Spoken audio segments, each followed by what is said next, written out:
The diplomatic chamber aboard the Zephyr station hummed with the quiet efficiency of 1,000 integrated systems. Kevin stood near the observation window, his calloused hands clasped behind his back as he watched the swirling nebula beyond. 3 years had passed since the incident on Korath 7. 3 years since humanity had proven itself capable of something the Galactic Council had deemed impossible. Mr. Chen, the Valkyrie delegation has arrived, announced Commander Sarah Mitchell, her voice carrying the weight of ceremonial formality. Kevin turned, his weather-worn face betraying nothing of the anxiety coiling in his chest. This meeting had been months in the making, a formal recognition of humanity's intervention during the Korath crisis. What he hadn't expected was the girl. She stood between two tall Valkyrie diplomats, their crystalline skin refracting the station's ambient light into rainbow patterns. But Kevin's eyes fixed on her, smaller, younger, with the distinctive violet hue of adolescent Valkyrie. Her breath caught audibly, her three-fingered hands trembling. Mom ... double quotes, her voice cracked, the universal translator struggling with the emotional weight behind the word. It's him. The human who saved me ... double quotes, the elder Valkyrie woman, Ambassador Shiara. Kevin realized with a jolt placed a protective appendage around the girl's shoulders. The ambassador's multifaceted eyes, capable of perceiving 17 different light spectrums, focused on Kevin with an intensity that made him feel simultaneously seen and judged. Mia, compose yourself, Shiara said gently. Though her own voice carried an undercurrent Kevin couldn't quite identify. Mia. The name hit him like a physical force. In the chaos of Korath 7, in the screaming whines and collapsing infrastructure, he'd never learned her name. She'd been just another life to save, another reason to push beyond what his body could reasonably endure. Commander Mitchell stepped forward, her diplomatic training evident in every measured movement. Ambassador Shiara, we're honored by your presence. The Council's recognition of Specialist Chen's actions. Recognition. Shiara's tone cut through the pleasantries like a laser through hull plating. Commander, do you understand what your species has done? Kevin's jaw tightened. Here it came, the condemnation dressed in diplomatic language, the reminder that humanity remained the newest, most primitive species in the Galactic Council. They'd broken protocol on Korath 7, disregarded the non-interference directive, and Kevin had personally violated at least 7 interstellar regulations. Mom, please, Mia whispered, but Shiara continued. For 300 cycles, the Council has maintained that intervention in class for catastrophes is futile. The mathematics are irrefutable. Gravity storms of that magnitude allow for evacuation only, not rescue operations. We lost 17 worlds before we accepted this truth.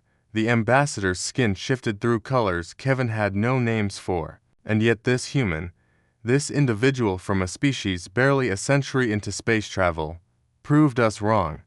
Kevin found his voice. Ambassador, I was just, you descended into a gravity well that our most advanced combat suits cannot withstand. Shiara interrupted. You navigated 6 kilometers of collapsing subterranean structures while our sensors registered seismic activity that should have pulverized organic tissue. You carried my daughter and 4 other children through conditions that killed 2 of our rescue drones. Mia broke free from her mother's grasp and crossed the distance to Kevin in 3 swift strides. Up close, he could see how she'd grown taller, her crystalline formations more defined, but the eyes were the same, wide with wonder and fear and something approaching worship. You told me a story, she said softly, when the tunnels were collapsing, and I couldn't move because I was so scared. You told me about someone called Harriet Tubman. Kevin blinked, memory flooding back. The desperate words he'd spoken to keep the terrified child focused, to keep her moving when every instinct told her to freeze. Yes, I told you about someone who went back into danger, again and again, to save others. You said humans don't leave people behind. Mia's hands, so different from his own, reached out tentatively. Even when it's logical, even when the mathematics say it's impossible, behind them, Commander Mitchell quietly activated a recording device. This moment, she understood, would ripple through human-alien relations for generations. The Council has studied your species extensively since Korath 7, Ambassador Shiara said. moving to stand beside her daughter. We've analyzed your history, your wars, your literature, your music. Do you know what terrifies us, Mr. Chen? Kevin met her multifaceted gaze steadily.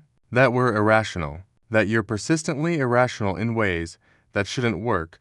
Shiara's skin shifted to a deep blue that the translator tagged as profound respect. Your species runs into burning buildings. You throw yourselves on explosives to save strangers. You risk everything for abstract concepts like honor and duty, and because someone has to. You make mathematics cry, Mia added. And despite the gravity of the moment, Kevin caught the hint of humor in her voice.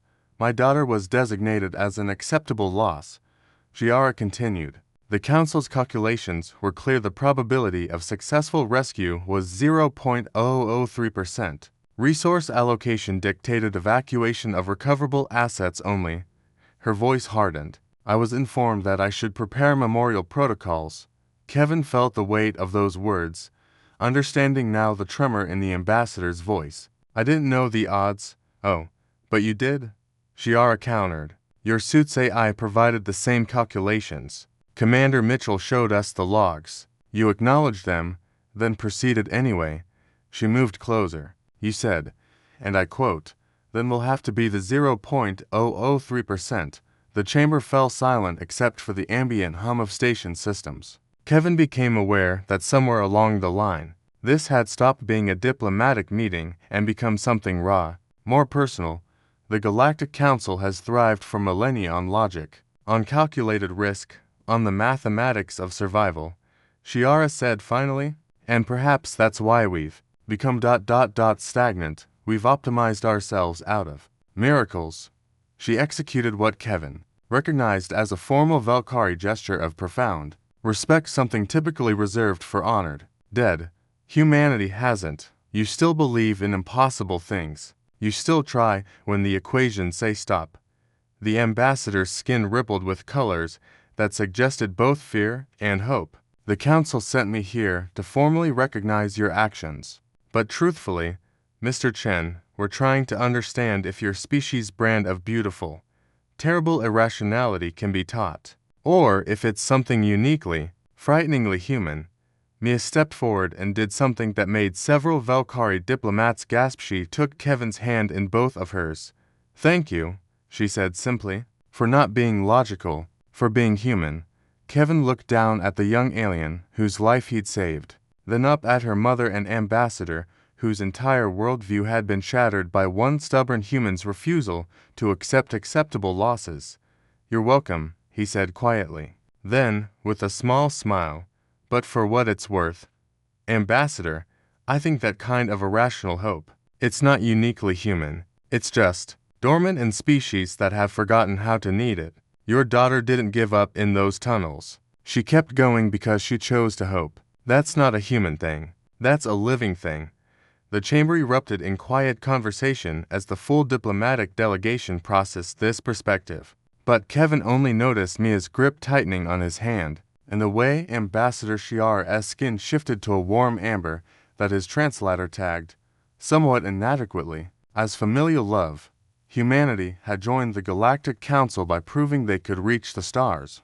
But perhaps, Kevin thought, they truly earned their place by reminding the galaxy what it meant to refuse to let go of those who'd already fallen, even when the mathematics said it was impossible, especially then, the end.